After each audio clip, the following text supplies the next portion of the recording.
हाँ जी class, question number 5 समझ नहीं आ रहा था जिन बच्चों को।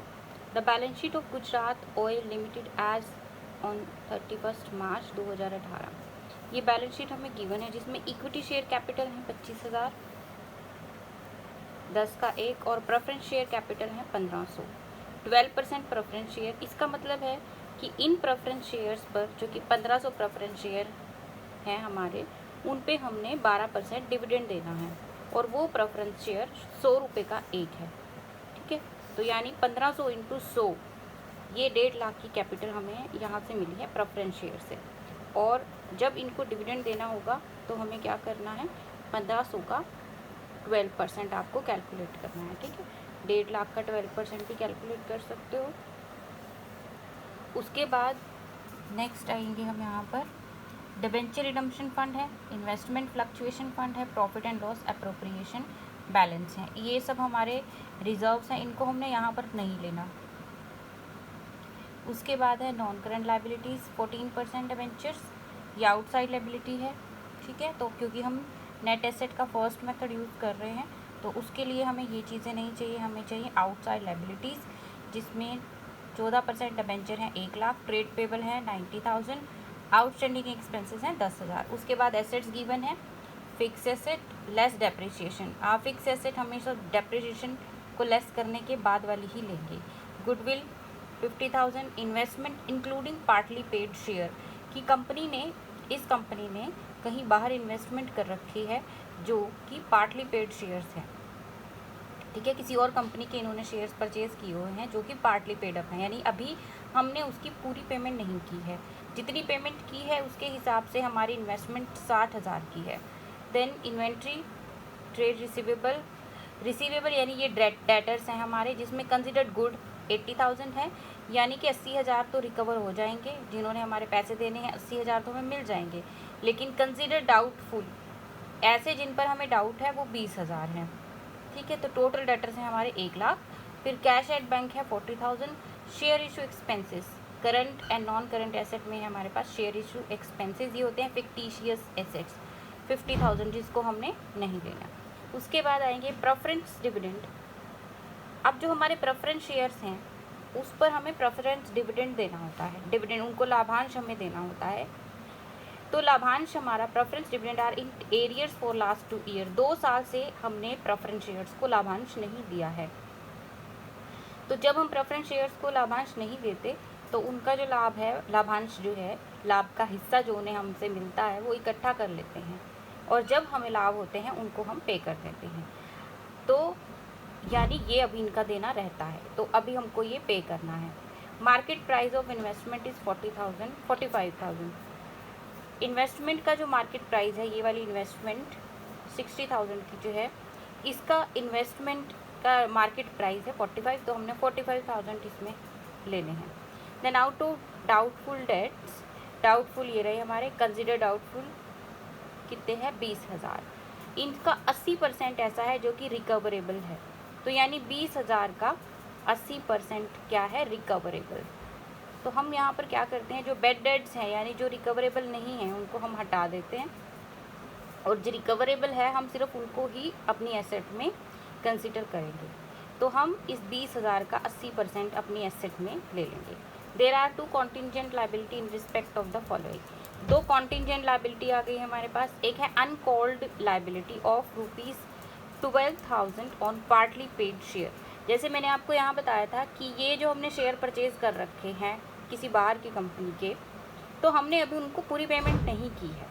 उन्होंने कहा अचानक से, ये कॉन्टिजेंट है ना लाइबिलिटीज़, तो कॉन्टिजेंट यानी जो लाइबिलिटी आपके ऊपर कभी भी आ सकती है और उसके लिए हमें प्रिपेयर रहना पड़ता है, तो वो है अनकॉल्ड लाइबिलिटी, जो अभी तक नहीं मंगाई लेकिन आपसे मंगाई जा सकती है, वो है 12,000। ठीक है, तो हमें क्या करना पड़ेगा, इसकी पेमेंट करने की पड़ेगी 12,000 की। तो अगर आप इसकी पेमेंट करते हो 12,000 की, तो ये आपके कैश में से कम हो जाएंगे, यानी 40,000 में से आप 12,000 माइनस कर दोगे। ठीक है, पेमेंट करोगे तो कैश कम होगा, और उसी के साथ साथ ये 12,000 आपकी इन्वेस्टमेंट में इंक्रीज़ हो जाएंगे, क्योंकि आप शेयर खरीद रहे हो, इन्वेस्टमेंट है ना ये आपकी, तो इन्वेस्टमेंट में आपके 12,000 इंक्रीज़ हो जाएंगे, जिसकी जो रियल वैल्यू है वो है 45,000। तो इसका मतलब 45,000 में 12,000 प्लस हो जाएंगे, यानी 12,000 इन्वेस्टमेंट हमारी बढ़ जाएगी। और जो डाउटफुल सेकंड चीज़ क्या थी हमारी, कैश हमारा जहाँ से हम पेमेंट करेंगे वहाँ से 12,000 कम हो जाएंगे। तो ये क्रॉस हो जाएगा, एक तरफ प्लस और एक तरफ माइनस। तो प्लस माइनस क्या है, आपस में कट हो जाएंगे। तो आप इसको छोड़ भी सकते हो और इसको अगर आप शो करना चाहते हो तो शो भी कर सकते हो। Then on account of a bill of exchange discounted, एक बिल ऑफ एक्सचेंज डिस्काउंट कराना है, जिसको डिस्काउंटेड कराने में आप पर 10,000 का खर्चा आ सकता है। तो यानी ये भी आपकी लाइबिलिटी है 10,000। तो इससे क्या है, ये सिर्फ आपकी लाइबिलिटी है, इसे सिर्फ आपको पे करना है कहीं पर, और इससे इंक्रीमेंट नहीं हो रहा, ठीक है। तो इसको आप लोगे। तो इन दोनों कंटीजेंट लाइबिलिटी में फ़र्क क्या है कि इससे दो इफेक्ट आ रहे हैं, कैश से जा रहा है और इन्वेस्टमेंट में आ रही है, इसलिए हम सिर्फ इसको छोड़ रहे हैं। और यहाँ पर क्या है, आपने लाइबिलिटी पे करनी है, तो इसको हम कंसीडर करेंगे। जैसे पिछले क्वेश्चंस में हमने यहाँ पर जो भी कॉन्टीजेंट लाइबिलिटी हमारे पास आई है, हमने क्या किया है, उनको माइनस किया है। Assuming other assets are worth their book value, कि सभी एसेट्स जो हैं उनकी बुक वैल्यू पर ही लेनी है हमने, इन्वेस्टमेंट को छोड़ के, क्योंकि इन्वेस्टमेंट की हमें मार्केट प्राइस बताया 45,000। You are required to value the share according to the breakup value method. Breakup value method कौन सा होता है, हमारा नेट एसेट मेथड, जो उसका फर्स्ट फॉर्मूला है, ठीक है। इसमें बता दिया ना ब्रेकअप वैल्यू, क्योंकि इसमें दोनों ही चीज़ें दे रखी हैं, ऊपर दूसरे फार्मूला वाली भी जिसमें हम रिजर्व से कैपिटल से करते हैं क्वेश्चन, और जो पहला फार्मूला है उस वाली चीज़ें भी दे रखी है, लेकिन क्वेश्चन में ये क्लियर कर दिया कि ब्रेकअप वैल्यू मेथड से निकालिए। उसके बाद है नेट एसेट मेथड और ब्रेकअप वैल्यू मेथड, आप दोनों से भी कैलकुलेट कर सकते हो, आंसर आपका सेम ही आएगा। देन एसेट ले ली हमने सबसे पहले, ये तो आपको आता ही है, फिक्स एसेट, डेप्रिसिएशन डायरेक्ट भी आप यहाँ ले सकते हो, ज़रूरी नहीं कि डेप्रिसिएशन फंड यहाँ माइनस करके दिखाओ, डायरेक्ट भी हमने, क्योंकि रूल ही यही है कि हमने डेप्रिसिएशन माइनस करनी ही है इसमें से, क्योंकि हमें रियल एसेट चाहिए 2,90,000। उसके बाद गुडविल ले ली, इन्वेस्टमेंट ले लिया मार्केट प्राइस पे 45,000,